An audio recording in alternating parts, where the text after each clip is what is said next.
మేషరాశి నుంచి మీనరాశి వరకు 12 రాశుల వరకు కూడా ఈ రోజున అందరూ తమ తమ వ్యక్తిగత దైవాన్ని ప్రార్థించుకుంటూ ముందుకు వెళ్ళడం అనేది ఎలాగూ చేస్తారు.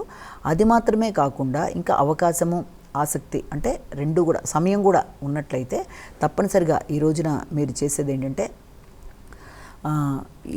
భగవంతుడికి సంబంధించిన విషయాలు ఇష్టదేవతా ప్రార్థన అనేది ఒకటి ఎలాగూ చేస్తారు.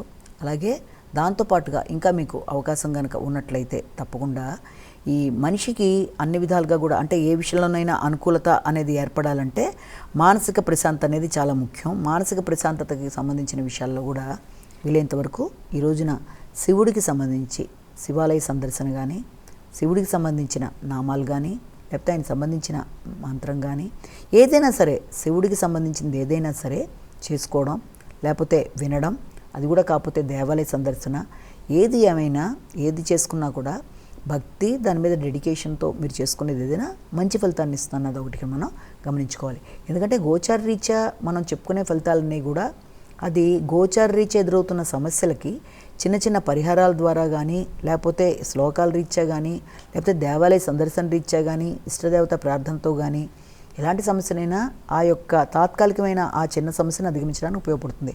ప్రధానంగా ఏ వ్యక్తి జాతక చక్రంలోనైనా నడిచే దశలు అంతర్దశలు అనేవి చాలా ప్రధానంగా తీసుకొని ప్రధాన జాతక చక్రంలో నడిచే దశలు అంతర్దశల్లో ఎదురవుతున్న ఇబ్బందులకి ఆల్రెడీ పరిహారాలు చేసుకుంటూ ఉంటారు. కాబట్టి ఇవి నిత్యం చెప్పుకునే వాటికి ఎదురయ్యే చిన్న చిన్న సమస్యలకి, గోచారంలో ఎదురవుతున్న సమస్యలకి ఈ పరిహారాలతో దాన్ని అధిగమించడం అనేది సులభంగా ఉంటుందని ఇక్కడ మనం అర్థం చేసుకోవచ్చు. నమస్కారం.